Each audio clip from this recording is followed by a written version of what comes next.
नमस्कार, जय हिंद, वंदे मातरम। साथियों, मैं भी शेख मिश्रा आज आप सभी लोगों का हमारे दृढ़ संकल्प 2.0 पर न्यू एनसीईआरटी हिस्ट्री की क्लासेस में बहुत बहुत स्वागत करता हूं। आज की इस क्लास में हम डिस्कस करेंगे क्लास 8 की न्यू एनसीईआरटी हिस्ट्री का चैप्टर नंबर 4। हमारे आज के इस चैप्टर का नाम है आदिवासी दीकू और एक स्वर्ण युग की कल्पना। आज के इस चैप्टर में हम डिस्कस करेंगे आदिवासियों के जीवन के बारे में कि जब अंग्रेजों ने हमारे भारत देश में अपनी सत्ता स्थापित कर ली तो उसके बाद में आदिवासियों के जीवन में क्या-क्या परिवर्तन आए और उससे पहले आदिवासियों का जीवन कैसा था। देखो, हम सभी लोगों को इतना तो पता है कि जब अंग्रेजों ने हमारे देश में अपनी सत्ता स्थापित की, उसके बाद में चाहे राजा हो या आम नागरिक, सभी के जीवन एक तरफ से बदल गए। सभी के जीवन में बहुत सारी मुसीबतें आई। सभी का जीवन लगभग अगर हम देखें तो आम जनता का और किसानों का तो बहुत बड़े पैमाने पर नर्क के समान बन गया था। तो आदिवासियों के जीवन में इसका क्या प्रभाव रहा है, आज के इस चैप्टर में हमें यही डिस्कस करना है। इस चैप्टर को हमने मुख्य रूप से दो पार्टों में डिवाइड किया। पहले पार्ट में हम डिस्कस करेंगे कि अंग्रेजों के आगमन से पहले, या फिर हम यूं कहें कि हमारे देश में अंग्रेजों की सत्ता स्थापित होने से पहले आदिवासियों का जीवन कैसा था। उसके पार्ट नंबर 1 में हम डिस्कस करेंगे एंड पार्ट नंबर 2 में हम डिस्कस करेंगे कि जब अंग्रेजों ने हमारे भारत देश में अपनी सत्ता स्थापित कर ली तो उसके बाद में आदिवासियों के जीवन में क्या-क्या परिवर्तन आते हैं। तो चैप्टर बहुत ही इंटरेस्टिंग है। आज के इस चैप्टर में हमें बहुत सारे इंटरेस्टिंग टॉपिक डिस्कस करने हैं। इससे पहले अगर आपने अभी तक हमारे चैनल को सब्सक्राइब नहीं किया तो कर लीजिएगा। साथ ही साथ बेल आइकन को दबाना बिल्कुल भी मत भूलना, ताकि हमारे द्वारा डाले गए हर वीडियो का नोटिफिकेशन आपको मिलता रहे। अगर आप हमारे चैनल पर नए हैं तो हम आपको बता दें कि हमारे चैनल पर क्लास 6 से लेकर के 12 तक की एनसीईआरटी की एक स्पेशल सीरीज चल रही है। इस स्पेशल सीरीज के तहत हम क्लास 6 से लेकर के 12 तक की NCERT history, geography and polity, इन तीन सब्जेक्टों की भी क्लासेस करवा रहे हैं। इन तीन में से जैसे कोई एक कंप्लीट हो जाएगा, हम इसके बाद में साइंस एंड इकोनॉमी की भी क्लासेस को करवाएंगे। ओके, हमारी क्लासेस की एक खासियत यह है कि हम पूरे चैप्टर का निचोड़ लेकर के आते हैं एंड हर एक टॉपिक को बहुत ही बारीकी के साथ में बेसिक से लेकर के एडवांस तक एक्सप्लेन करते हैं। तो अगर आप लोगों को हमारी क्लासेस बिल्कुल फ्री में ज्वाइन करनी है तो अभी के भी चैनल को सब्सक्राइब कर लीजिएगा। सभी की प्लेलिस्ट आपको डिस्क्रिप्शन बॉक्स में मिल जाएंगी। प्लेलिस्ट के माध्यम से आकर के आप हमारी अब तक की आई हुई क्लासेस को ज्वाइन कर सकते हैं एंड आगे आने वाली क्लासेस को ज्वाइन करने के लिए चैनल को सब्सक्राइब करके नोटिफिकेशन को ऑन कर लेना। चलिए, अब आ जाते हैं अपने मेन टॉपिक पर और आज के इस चैप्टर को स्टार्ट करते हैं। देखो, इस चैप्टर में हमें कौन-कौन से टॉपिक डिस्कस करने को मिलेंगे, हम सबसे पहले ये देख लेते हैं। तो सबसे पहले हम बात करेंगे कि भाई आदिवासियों का जो जीवन था वो अंग्रेजों की सत्ता स्थापित होने से पहले किस तरह का था, अर्थात जनजातीय समूह किस तरह जीते थे, अर्थात इनका जीवन पहले कैसा था। इसमें हम देखें कि कुछ लोग झूम खेती किया करते थे, कुछ लोग शिकारी और संग्राहक थे, इनका जीवन कैसा था एक-एक करके डिस्कस करेंगे। इसके अलावा कुछ जानवरों को पालते थे, कुछ लोग एक जगह रहकर खेती किया करते थे, ठीक है। तो इस तरह से इन लोगों का जीवन चलता था। ये हम यहां तक पार्ट 1 में डिस्कस करेंगे, ठीक है। पार्ट 1 में, पार्ट 2 में हम डिस्कस करेंगे कि जब औपनिवेशिक शासन स्थापित हो गया, अर्थात अंग्रेजों की सत्ता स्थापित हो गई, तो उसके बाद में आदिवासियों के जीवन पर क्या असर पड़े। जिसमें सबसे पहले देखें कि आदिवासियों के जो मुखिया थे उनका क्या हुआ। इससे पहले अगर आप देखो तो मुखिया के पास में अपनी पुलिस हुआ करती थी, अपनी आर्थिक ताकत हुआ करती थी, स्थानीय एमपी खुद बनाते थे, स्थानीय नियम नहीं, ठीक है। लेकिन जब अंग्रेजों ने अपनी अपनी सत्ता स्थापित कर दी तो उसके बाद में ये सारी आजादी इनसे छीन ली गई। इसके बाद में घुमंतू काश्तकारों का क्या हुआ, जो झूम खेती किया करते थे, ठीक है। पार्ट 1 में डिस्कस कर लेंगे घुमंतू काश्तकार कौन थे। पार्ट 2 में डिस्कस करेंगे कि इनका आगे चल करके हुआ क्या, ठीक है। इसके बाद में वन कानून आते हैं, ठीक है। और वन कानून जब आते हैं तो इन घुमंतू किसानों को मतलब यहाँ से बाहर कर दिया जाता है। जब बाहर कर दिया जाता है तो ये काम की तलाश में इधर-उधर भटकते हैं, फिर इनके साथ में क्या होता है वो हम यहाँ पर डिस्कस करेंगे, ठीक है। फिर इसके बाद में बिरसा मुंडा की कहानी डिस्कस करेंगे। इन्होंने बहुत बड़े आंदोलन चलाए थे, जिसमें अगर हम देखें तो समाज को सुधारने का आंदोलन इनका प्रमुख है और ये बहुत बड़ा आंदोलन रहा था। तो इनकी भी कहानी आज के इस चैप्टर में हमें डिस्कस करने को मिलेगी। चैप्टर बहुत बड़ा है, ठीक है, लेकिन जो टॉपिक दिए गए वो बहुत इंपॉर्टेंट है और इन्हीं टॉपिक से कई बार प्रश्न आते रहते हैं। तो इससे पहले अगर आप लोगों ने हमारे चैनल को सब्सक्राइब नहीं किया तो कर लेना। एंड हाँ, वन मोर थिंग, जिन लोगों को हमारे एनसीईआरटी के नोट्स लेने हैं, इस नंबर पर व्हाट्सएप पर मैसेज करके आप हमसे एनसीईआरटी के नोट्स ले सकते हैं। बिल्कुल यही पीडीएफ हम प्रोवाइड करते हैं। हमारी क्लासेस फ्री में आती हैं बट हम नोट्स फ्री में प्रोवाइड नहीं करते हैं, ठीक है। तो नोट्स के लिए आपको थोड़ा सा पेमेंट करना होगा और क्योंकि मेरा मानना है कि अगर हम सब कुछ फ्री में प्रोवाइड कर देंगे तो आप लोग उसकी वैल्यू नहीं करोगे, ठीक है। यूजुअली ऐसा होता है कि अगर सब कुछ फ्री में मिल जाए तो लोग उसकी वैल्यू नहीं करते हैं। तो जिसे भी नोट्स लेने हैं इस नंबर पर व्हाट्सएप पर मैसेज करके नोट्स परचेस कर सकते हो। एंड हाँ, क्लास कंप्लीट होने के बाद में टेलीग्राम पर जाकर के इस चैप्टर से जुड़े हुए प्रश्नों को क्विज के रूप में हम प्रोवाइड कर देते हैं, तो टेलीग्राम पर ज्वाइन कर लेना, आप इसका टेस्ट भी दे सकते हैं। अब आ जाते हैं अपने मुख्य टॉपिक पर और चैप्टर को स्टार्ट करते हैं। सबसे पहले हम बात कर लेते हैं कुछ बेसिक बातों की, ठीक है। तो हमने क्लास 7 के एनसीईआरटी में इस चैप्टर से जुड़े हुए कुछ बिंदुओं को डिस्कस किया था, वहीं से चैप्टर स्टार्ट हो रहा है। कहा जा रहा है पिछले साल अर्थात क्लास 7 में आपने आदिवासी समाजों के बारे में पढ़ा था। हमने पढ़ा था, क्या पढ़ा था वो हम यहाँ पर एक बार थोड़ा सा रिवाइज कर लेते हैं। पूरा डिटेल में नहीं जाएंगे, कुछ बेसिक बातें दी गई उन्हीं को पढ़ेंगे फिर आगे बढ़ेंगे। हमने पढ़ा था कि ज्यादातर कबीले जो थे, ज्यादातर कबीलों के रीति रिवाज और रस्में ब्राह्मणों द्वारा निर्धारित रीति रिवाजों और रस्मों से बहुत अलग थी। हमने डिस्कस किया था कि जब ब्राह्मणों ने वर्ण व्यवस्था बनाई, जब जाति आधारित व्यवस्था को बनाया, तो इस व्यवस्था को जो आदिवासी समाज थे उनसे भी अपनाने के लिए कहा गया। लेकिन आदिवासी समाज के जो लोग थे उन्होंने इस व्यवस्था को नहीं अपनाया। फिर हम ये कहें कि जिन लोगों ने ब्राह्मणों द्वारा निर्धारित रीति रिवाजों को, मान्यताओं को, रस्मों को नहीं अपनाया, उन्हीं लोगों को आगे चल करके जनजातीय समूह कहा गया। ठीक है। अच्छा, जब इन्होंने ब्राह्मणों द्वारा निर्धारित किए गए रीति रिवाजों और रस्मों को नहीं माना, तो ये किस प्रकार से अपनी जिंदगी जिया करते थे? तो ये जो आदिवासी समाज था, इस समाज में ऐसे गहरे सामाजिक भेद बिल्कुल भी नहीं थे। जैसे हम यहाँ पर देखते हैं कि भाई जो ब्राह्मण व्यवस्था थी, जिसमें वर्ण व्यवस्था है, जाति आधारित व्यवस्था, इसमें छुआछूत था, ऊंच नीच का भाव था और भी कई सारी चीजें थी। ऐसी चीजें हमें जाति आधारित जो समाज थे, सॉरी जो जनजातीय समाज थे, उसमें देखने को बिल्कुल भी नहीं मिलते हैं। ठीक है। जो जाति पर आधारित समाजों में दिखाई देते थे, एक कबीले के सारे लोग, मतलब जितने भी कबीले थे जनजाति लोगों के, तो एक कबीले के सभी लोग कुटुंब के बंधनों में बंधे होते थे। कुटुंब का अर्थ यहाँ पर है एक परिवार। ठीक है। तो एक परिवार, एक संगठित होकर के सभी लोग रहते थे, कुटुंब के बंधनों से बंध करके रहते थे, अर्थात एक पारिवारिक रूप से यहाँ पर लोग रहते थे। लेकिन इसका मतलब ये नहीं था बिल्कुल भी कि आदिवासियों के बीच में कोई भी आर्थिक और सामाजिक फर्क नहीं था। आर्थिक फर्क भी था, सामाजिक फर्क भी था, क्योंकि ये लोग भी इंसान ही थे, जैसे हम इंसान थे। हमने अपने समाज में अलग रीति रिवाज बना ली, इनके भी कुछ ना कुछ रीति रिवाज थे। ये भी मतलब सभी लोगों को समान नहीं मानते थे, कुछ अपने आप को ज्यादा अमीर मानते थे, कुछ गरीब थे, कुछ यहाँ पर मुखिया हुआ करते थे। तो यहाँ पर भी ये सारी चीजें थी, लेकिन इसको लेकर के कोई एक व्यवस्था बनी हुई नहीं थी, इसलिए ये अपने आप को समान मानते थे। देखो सामाजिक रूप से सब सभी समान थे, लेकिन समाज में क्या होता है कि जैसे आज के टाइम पर हम देखते हैं हमारे पास में छुआछूत, संविधान इसकी मान्यता नहीं देता। ठीक है। नियम इसका है कि भाई सभी लोग बराबर है संविधान की नजर में, लेकिन समाज में ये चीजें हैं। इसी तरह से जो जनजातीय समूह थे, वहां पर भी छुआछूत का कोई भी प्रावधान नहीं था। ठीक है। इसी तरह से वहां पर ऊंच नीच का कोई प्रावधान नहीं था, सामाजिक फर्क का कोई प्रावधान नहीं था, लेकिन सामाजिक फर्क जो था वो देखने को मिलता था। ठीक है।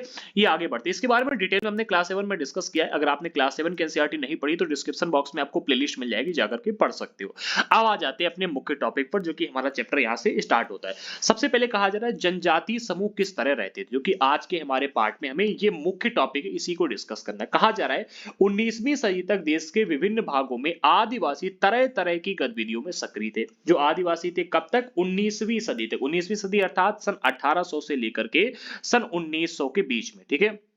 ये जो टाइम पीरियड था, इसी टाइम पीरियड के बीच में जो आदिवासी समाज थे वो विभिन्न तरह की गतिविधियों में सक्रिय रहते थे। ठीक है।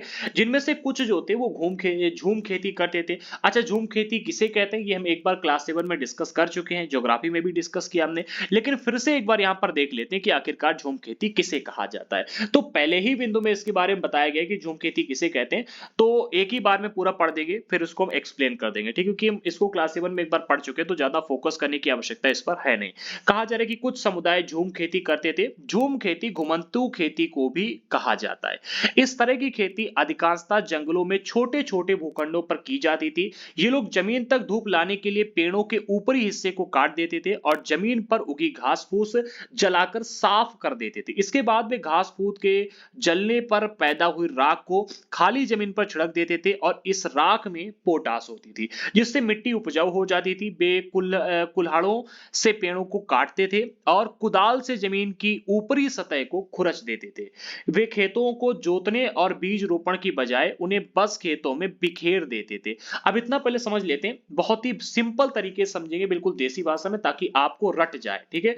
रट जाए, इसी कहानी बना करके तो आप लिख लोगे अगर आपको टॉपिक पता होगा तो। इसको समझो। देखो होता क्या था, जो ये झूम खेती है या फिर घुमंतू खेती, इसमें होता क्या था, जैसे कि पूरा का पूरा इतना बड़ा एक जंगल है, ये पूरा जंगल है। ठीक है।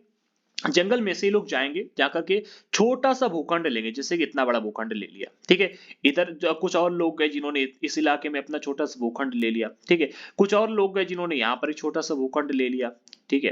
तो इस तरह से भूखंड लेंगे। अच्छा, इन भूखंडों में जो बड़े बड़े पेड़ होंगे, पेड़ों के ऊपरी सतह को, ठीक है, जो ऊपरी इलाका था जो कि धूप को जमीन तक पहुंचने से रोकता था, उस पेड़ों के ऊपरी सतह को, ऊपर वाले भाग को काट कर फेंक देते थे, ठीक है। जिससे क्या होता था, सूर्य की जो प्रकाश था वो जमीन तक पहुंच सके, ठीक है। अच्छा, पेड़ों को काट कर फेंक दिया, अर्थात सूर्य की जो धूप थी वो जमीन तक पहुंचने लगी।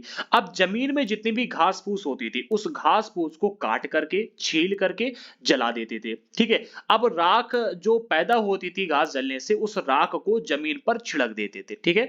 अच्छा, जो राख होती, राख में होती पोटेशियम, जिसे हम पोटास कहते हैं, ठीक है, पोटास कहते हैं, तो पोटास होती है, ये मिट्टी को उपजाऊ बना देती है, ठीक है। इतना काम हो गया। सबसे पहले भूखंड चुना, ठीक है। भूखंड में जितने भी पेड़ थे बड़े बड़े, उन पेड़ों की ऊपरी सतह को काट दिया गया, ठीक है, जिससे जमीन तक धूप पहुंच सके। फिर जमीन पर जो घास होती थी, घास को हटा देते थे, घास को जला करके जो राख मिलती थी, उस राख को मिट्टी में छिड़क देते थे, ठीक है। इसके बाद में कुल्हाड़ी की सहायता से, कुल्हाड़ों की सहायता से जो छोटे छोटे पेड़ होते थे उनको काट देते थे, ठीक है।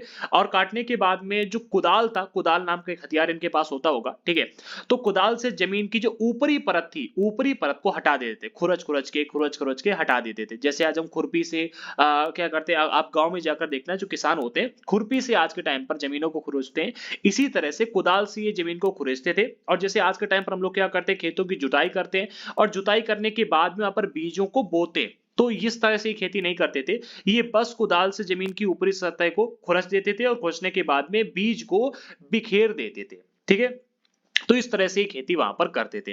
अच्छा, कुछ वर्षों तक, प्राय 2 या 3 वर्षों तक यहां पर, जब तक मिट्टी में उर्वरता विद्यमान रहती था, जब तक मिट्टी उपजाऊ रहती थी, वहां पर खेती की जाती थी, इस भूमि पर खेती की जाती थी। इसके पश्चात वे दूसरी जगह पर चले जाते थे, अर्थात यहां पर 2 से 3 साल तक खेती की, जब तक मिट्टी में ताकत रही। और जब मिट्टी में ताकत समाप्त हो गई, जब मिट्टी में उर्वरता समाप्त हो गई, तो यहां से हटके किसी अन्य जगह पर जाकर के वहां खेती करने लगे। वहां पर जाकर के, जैसे यहां पर अभी तक खेती कर रहे थे, अब यहां से यहां आ गए, एक नया भूखंड तैयार किया इसी इसी पूरी प्रक्रिया के तहत, और यहां पर खेती करने लगे, ठीक है। तो जहां से उन्होंने अभी फसल काटी थी, अर्थात इस जगह पर अभी इन्होंने यहां से फसल काटी, ठीक है, तो वह जगह कई सालों तक परती पड़ी रहती थी, परती पड़ी रहती। परती का अर्थ होता है कुछ समय के लिए बिना खेती के छोड़ दी जाने वाली जमीन, ठीक है, ताकि उसकी मिट्टी दोबारा से उपजाऊ हो जाए। अगर हम किसी खेत को कुछ सालों के लिए बिना खेती किए छोड़ दें, ठीक है, तो उसमें क्या होगा, समय समय पर पानी बरसेगा, ठीक है, समय समय पर पेड़ पौधे जो होंगे उनसे पत्ते झड़ के उस खेत में जाकर गिरेंगे, घास उगेगी, ठीक है, जब पानी बरसेगा तो वहां पर काई लगेगी, जानवर उससे निकलेंगे तो गोबर करेंगे, और भी कई सारी चीजें होंगी। तो इससे होता क्या है कि वो मिट्टी अपने आप उपजाऊ हो जाती, ठीक है। तो इस तरह से जब कई सालों तक हम किसी जमीन को खुला छोड़ देते हैं, तो वहां पर वो मिट्टी अपने आप उपजाऊ हो जाती है, ठीक है, उसी को परती कहते हैं। तो इस तरह से ये लोग झूम खेती किया करते हैं। झूम खेती किसे कहते हैं, इसी को झूम खेती करते हैं। ये पूरी प्रक्रिया हमने यहाँ पर झूम खेती की आपको एक्सप्लेन कर दी। आई होप कि आपको समझ में भी आई होगी। इसके बाद में अब हम बात करते हैं इन लोगों के बारे में। ये लोग जो थे झूम खेती इस तरह से किया करते थे। अब इन लोगों की आजादी और अलहदा के बारे में डिस्कस करते हैं। तो अगले पॉइंट में कहा जा रहा है कि घुमंतु किसान सामान्यतः पूर्वोत्तर और मध्य भारत के पर्वतीय व जंगली पट्टियों में रहते हैं। कहां पर, पूर्वोत्तर भारत और जो मध्य भारत है, ठीक है, इसके जो जंगली इलाके थे और पर्वतीय इलाके थे, यहां पर ये लोग रहते थे, ठीक है। इन आदिवासी समुदायों की जिंदगी जंगलों में बेरोक टोक आवाजाही और फसल उगाने के लिए जमीन और जंगलों के इस्तेमाल पर आधारित थी। देखो, जो ये आदिवासी समुदाय थे ना, इनकी जिंदगी बिल्कुल जंगलों में बेरोक टोक, कोई भी इनको जंगल में रोकता नहीं था। आप किसी भी भूखंड पर जाकर के, मतलब पूरे भूखंड को तैयार करके खेती करने लगो, कहीं भी जाकर जंगल में कुछ भी करने लगो, कोई भी रोकने वाला नहीं था। अर्थात बेरोक टोक आवाजाही और फसल उगाने के लिए जमीन और जंगलों के इस्तेमाल पर आधारित थी। इनकी जिंदगी ही इसी पर आधारित थी, कोई इनको रोकने वाला नहीं था, ठीक है। और वे केवल इसी तरीके से घुमंतु खेती कर भी सकते थे। अगर कोई रोकने वाला होता तो ये खेती कर भी नहीं यहाँ पर पाते, अपनी जिंदगी जी भी नहीं पाते। तो इसी तरह से इनकी जिंदगी चलती हुई थी। मतलब कितनी अच्छी जिंदगी होती होगी इन लोगों की, कि मतलब पूरे जंगल में घूम रहे हैं, खेती कर रहे हैं, बिल्कुल आजादी से, कोई ना जिम्मेदारी है ना कुछ है। आपको ऐसा लगता होगा, लेकिन ये आसान इतना होता नहीं है, ठीक है। आपको अपने, हम कोई जॉब कर रहे हैं तो हमारे पास एक पेमेंट का सोर्स बंधा हुआ है मंथली में, पता है कि महीने के अंत में हमारे पास में पेमेंट आ जाएगी, हम अपना खर्चा चला लेंगे। लेकिन इनको क्या है कि काम करना पड़ेगा, तभी इनके पास में इनकी आमदनी आएगी, ठीक है। तभी इनका पेट भरेगा और पेट पालन के लिए अपनी चीज़ों का उत्पादन कर पाएँगे, ठीक है? तो ये ज़िंदगी इतनी आसान भी नहीं होती जंगल में रहना। अब हम बात करते हैं कुछ शिकारी और संग्राहक थे। हमने डिस्कस कर लिया कि कुछ लोग ऐसे थे जो झूम खेती किया करते थे, घुमंतू लोग थे, इनके बारे में हमने डिस्कस कर लिया, ठीक है? इसके अलावा कुछ शिकारी और संग्राहक भी थे। सबसे पहले हम शिकारी और संग्राहकों के बारे में डिस्कस करेंगे, फिर इसके बाद में आगे बढ़ेंगे, इनकी कुछ बेसिक चीज़ों को भी समझेंगे। तो पहले पॉइंट में कहा जा रहा है कि बहुत सारे इलाकों में आदिवासी समूह पशुओं का शिकार करके और वन्य उत्पादों को इकट्ठा करके अपना काम चलाते थे। कहने का अर्थ यहाँ पर है कि बहुत सारे इलाके ऐसे थे जहां पर कुछ ऐसे आदिवासी समूह रहते थे, आदिवासियों के समूह कुछ ऐसे थे जो शिकार करते थे। इसके अलावा वन से जितने भी इनको उत्पाद मिलते थे, जैसे कि कोई जड़ मिल गई, ठीक है, कोई फल मिल गया, कोई फूल मिल गया, ठीक है, तो वन के जो उत्पाद थे और जो शिकार कर लेते थे, केवल इन्हीं के ऊपर इनकी जिंदगी चलती थी। ये खेती वगैरह नहीं करते थे, ठीक है, इन्हीं से इनकी जिंदगी चलती थी। एग्जाम्पल के रूप में उड़ीसा के जंगलों में रहने वाला खोंड समुदाय इसी तरह का एक समुदाय था। उड़ीसा के जंगलों में खोंड नाम का एक समुदाय रहता था।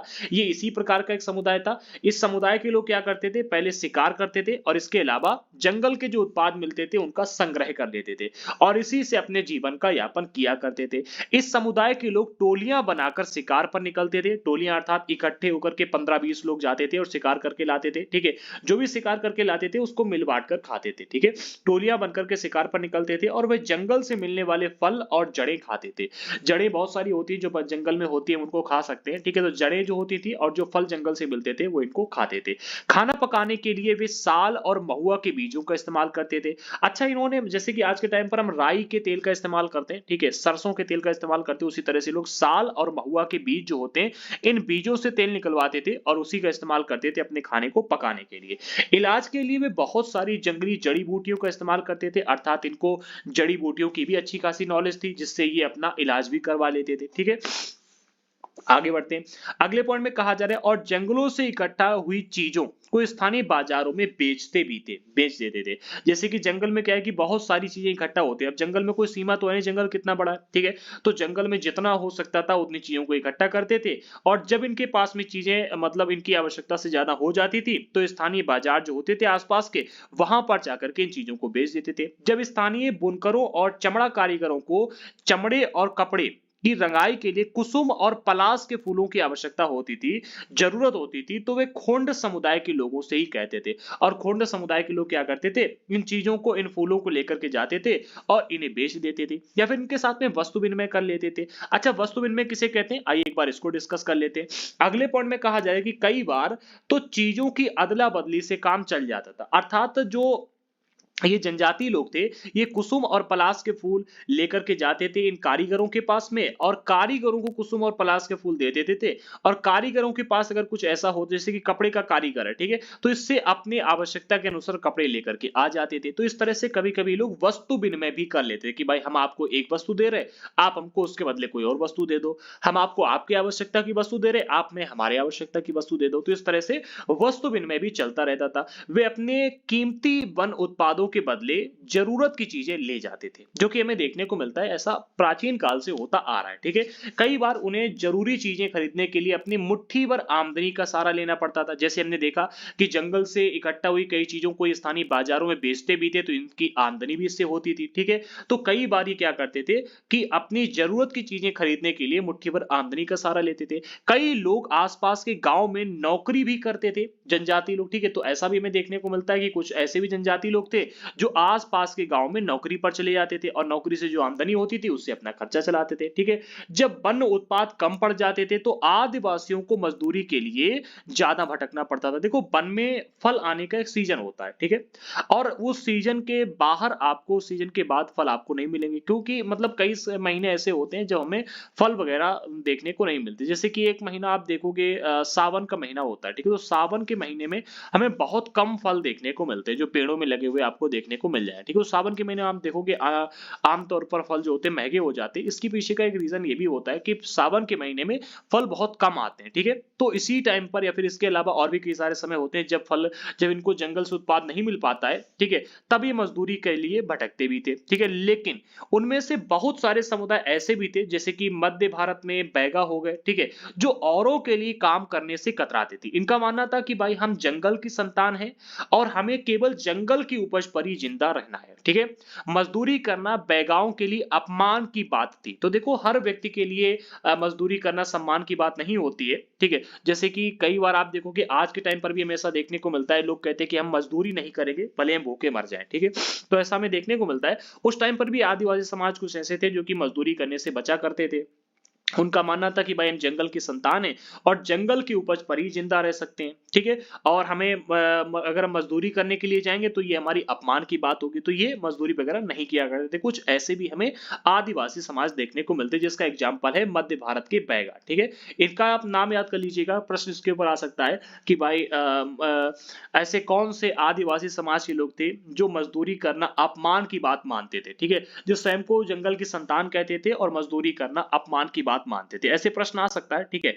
ये इंपॉर्टेंट फैक्ट है। चलिए आगे बढ़ते हैं। इसके अलावा एक और पॉइंट इसी संबंध में दिया जा रहा है कि जो चीजें आप आसपास पैदा नहीं होती थी, अब जैसे कि क्या है कि जंगल में आप हर फसल नहीं उगा सकते, ठीक है, और हर काम कर भी नहीं सकते। जैसे कपड़ा है तो कपड़ा आप जंगल में बैठकर जब तक कपास नहीं उगाओगे, और कपड़ा बनाने में बहुत सारा प्रोसेस होता है। कपड़ा खरीदने के लिए इन्हें आमतौर पर क्या है कि कपड़ा पहनने के लिए खरीदना ही पड़ता था मार्केट से, ठीक है। तो इन सभी चीजों के लिए जो चीजें आसपास पैदा नहीं होती थी उन्हें हासिल करने के लिए आदिवासियों को खरीद फरोख्त भी करनी पड़ती थी। मतलब चीजों को खरीदना पड़ता था या फिर उसका आदान प्रदान करना पड़ता है। इसकी वजह से वे कभी कभी व्यापारियों और महाजनों पर आश्रित भी हो जाते थे, ठीक है। अच्छा, व्यापारी तो समझ में आता है, ये महाजन कौन थे? तो महाजन वे लोग थे जो इनको कर्जा दिया करते थे, ठीक है, जो इनको पैसा दिया करते थे कि आप जाकर के कर्जे पर पैसा देते थे और ये लोग कर्जे से पैसा लेकर के मतलब अपना खर्चा चलाते थे, ठीक है। तो कई बार ऐसा होता था मतलब इस खरीद फरोख्त की वजह से कि इनको व्यापारी और महाजनों के ऊपर आश्रित हो जाते थे, ठीक है। व्यापारी बेचने की चीजें लेकर के आते थे और भारी कीमत पर चीजों को इनके पास में बेचते थे। जो ये आदिवासी लोग थे इनके पास में व्यापारी चीजें लेकर के आते थे बेचने के लिए और बहुत महंगी के दामों पर इनको बेचते थे, ठीक है। इसके अलावा जो महाजन थे तो इनको सूदखोर कहा गया, ठीक है। सूदखोर महाजन भी आदिवासियों को कर्जा देते थे लेकिन उसका ब्याज बहुत ज्यादा रखते थे। अर्थात एक तरफ इनको कर्जा दिया जा रहा है, उसका उनसे ब्याज बहुत ज्यादा लिया जा रहा है, दूसरी तरफ इनसे मतलब इनको जो प्रोडक्ट दिया जा रहा है, आप जो चीजें खरीदोगे उन चीजों की कीमत बहुत अधिक ली जा रही है, ठीक है। तो अगर आप इन दोनों तरफ से देखोगे तो इनकी जो जिंदगी थी, एक तरफ से अगर हम देखें तो इनकी जिंदगी को गरीबी में ढकेल दिया गया, ठीक है। कहा जा रहा है इस तरह बाजार अर्थात जो व्यापारी है और वाणिज्य अर्थात जो सूदखोर महाजन, इन्होंने आदिवासियों को कर्ज और गरीबी में ढकेल दिया। आदि जो महाजन थे, महाजन ने कर्ज में डुबो दिया और जो व्यापारी थे उन्होंने गरीबी में ढकेल दिया। व्यापारी इनसे जो प्रोडक्ट खरीद कर ले जाते थे वो बहुत सस्ती दाम पर ले जाते थे और इनको जो प्रोडक्ट बेचते थे आकर के वो बहुत महंगे दाम पर बेचते थे। इससे क्या है कि ये कर्ज और गरीबी में डलते चले गए, ठीक है। लिहाजा वे महाजनों और व्यापारियों को बाहरी शैतान और अपनी सारी मुसीबतों का जड़ मानने लगे थे। अर्थात अंग्रेजों के आने से पहले भी ये बहुत प्रसन्न नहीं थे, ठीक है। ऐसा नहीं कि ये बहुत सुखी थे, क्योंकि तब इनको व्यापारी और महाजन लोग सताया करते थे, जैसा कि हमने यहाँ पर एग्जांपल में देखा। ये टॉपिक आप याद रखना, पार्ट 2 में काम आएगा ये टॉपिक, ठीक है। जब हम एक्सप्लेन करेंगे आगे के टॉपिक को तो ये काम आएगा आपके, ठीक है। आगे बढ़ते हैं। तो हमने दो तरह के समाजों को देख लिया। एक वो समाज थे जो खेती किया करते थे, दूसरे समाज वो थे जनजाति लोग वो थे जो मतलब शिकार और संग्रह करके, भोजन का संग्रह करके जंगल के उत्पाद लेकर के आ गए, मार्केट से लेकर के आ गए, भोजन का संग्रह करके या शिकार करके अपना काम चलाते थे। अब तीसरे प्रकार के लोग हमें वे मिलते हैं जो जानवर पालते थे, ठीक है। ऐसे भी लोग थे जो जानवरों को पाल कर अपना काम चलाते थे। तो बहुत से आदिवासी समूह ऐसे थे जो चरवाहे थे, ठीक है, जो मौसम के हिसाब से मवेशियों या भेड़ों के रेवड़ लेकर के यहां से वहां जाते रहते थे। जब एक जगह घास खत्म हो जाती थी तो वे दूसरे इलाके में चले जाते थे।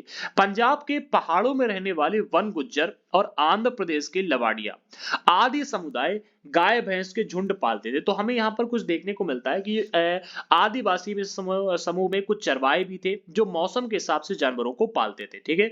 कुछ भेड़ों को पालते थे, ठीक है। इसके अलावा कुछ बकरियों को भी पालते थे, कुछ बकरवाल है जिनका भी हमें एग्जाम्पल देखने को मिलता है। तो ये क्या करते थे, मौसम के हिसाब से मवेशियों या फिर भेड़ों की रेवड़ यहां से वहां लेकर के जाते रहते थे। अब जैसे कि मान लो किसी स्थान पर सूखा पड़ गया तो वहां से चले जाएंगे, दूसरे स्थान पर पर जाकर के जानवरों को चराएंगे।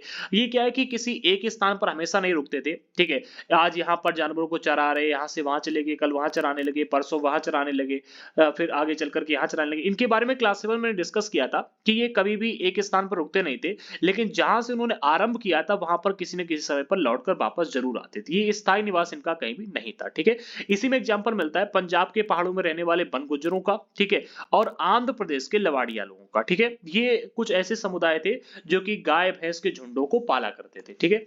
इसके अलावा कुल्लू हिमाचल प्रदेश के गद्दी समुदाय के लोग भी गडरिया थे, और कश्मीर के बकरवाल भी बकरियों को पाला करते थे, ठीक है। जो कि मैं एग्जांपल के रूप में यहाँ पर देखने को मिलता है। गद्दी समुदाय के लोग गडरिया थे, ठीक है, गडरिये थे, और कश्मीर के बकरवाल बकरियों को पालते थे, ठीक है। आगे बढ़ते हैं, इससे भी प्रश्न आ सकता है, याद रखना। अगला पॉइंट हमें मिलता है, कुछ लोग एक जगह खेती करते थे। देखो इस वीडियो की अगर हम बात करें तो मैं इसका वीडियो तीसरी बार रिकॉर्ड कर रहा हूं, क्योंकि पहले 2 बार जो मैंने इसका वीडियो रिकॉर्ड किया उसमें वॉइस की प्रॉब्लम हो गई थी, ठीक है। तो मैं आपके लिए वीडियो रिकॉर्ड नहीं कर, मतलब वीडियो रिकॉर्ड हो गया था पूरा, बट उसमें क्या है कि साउंड जो था वो क्लियर नहीं आ रहा था, तो मुझे दोबारा तीसरी बार इसका वीडियो रिकॉर्ड करना पड़ रहा है। तो आप समझ रहे हैं कि मैं कितनी मेहनत के साथ में क्लासेस आपको प्रोवाइड करता हूं। आप लोग लाइक तो कर ही दिया करें, एंड एक प्यारा सा कमेंट कर दो। अगर कुछ नहीं आ रहा है तो मात्र जय हिंद लिख दिया करो, ठीक है। आगे बढ़ते हैं, तो अगला पॉइंट हमें मिलता है, कुछ लोग एक जगह पर खेती करते थे। अच्छा, इस समुदाय को भी समझो। हमने देखा अभी जो खेती करने वाले समुदाय के बारे में पढ़ा, वो क्या करते थे, घूम घूम कर खेती करते थे। 2 साल तक यहाँ की, फिर यहाँ चले गए वहां पर करने लगे, फिर वहां चले गए वहां पर करने लगे, फिर यहाँ से यहाँ आ गए, फिर यहाँ से वहां चले गए, फिर यहाँ से यहाँ आ गए। तो इस तरह से खेती किया करते थे। लेकिन ये लोग कुछ ऐसे थे जो कि स्थायी रूप से एक जगह पर रुक करके खेती करते थे। आइए इनको भी पढ़ते हैं। तो पहले बिंदु में कहा जा रहा है कि 19वीं सदी से पहले ही बहुत सारे जनजातीय कबीले एक जगह टिक कर खेती करने लगे थे। कब?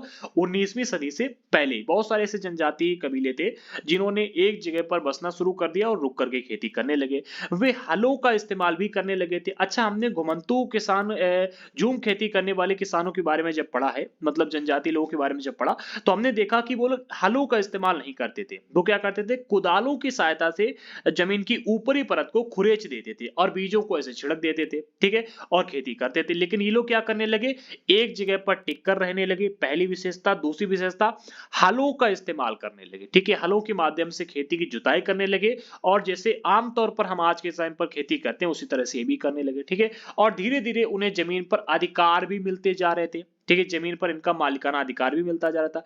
बहुत सारे समुदायों में, जैसे कि छोटा नागपुर में मुंडाओं की तरह जमीन पूरे कबीले की संपत्ति होती थी। यानी कि मान लेते कि भाई इतने इलाके में क्या है कि पूरे जनजाति लोग रहते हैं, ठीक है, और इतने इलाके में चूंकि जनजाति लोग रहते हैं और इनका नियंत्रण इतने इलाके में, अब इतने इलाके में जितनी भी जमीन होगी वो पूरी की पूरी जमीन इस इलाके में रहने वाले जितने भी लोग हैं, जितने भी जनजाति लोग हैं, उन सभी का होगा, ठीक है। इन सभी की जमीन, कहने का अर्थ यहाँ पर है कि इस पूरे के पूरे इलाके पर इन सभी लोगों का बराबर का हक होगा, ठीक है, बराबर का हक होगा, ऐसा यहाँ पर बताया जा रहा है। क्या कहा जा रहा है, एक बार फिर से हम पढ़ देते हैं, आप लोग इसको समझ लो थोड़ा सा डिटेल में। कहा जा रहा है कि जितनी भी जमीन होती थी, ठीक है, बहुत सारे समुदायों में छोटा नागपुर के मुंडाओं की तरह जमीन पूरे कबीले की संपत्ति होती थी। कबीले में मान लो कि 700 लोग अगर हैं तो 700 के 700 लोगों की संपत्ति मानी जाएगी, पूरे कबीले की संपत्ति मानी जाएगी, ठीक है।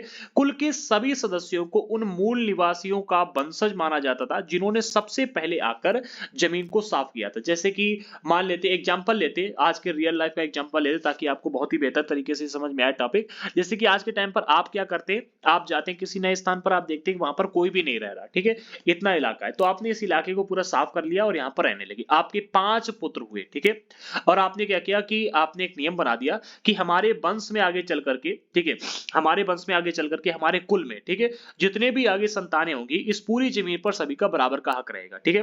तो आपके 5 पुत्र हुए, इन 5 पुत्रों के फिर से 5-5 पुत्र हुए।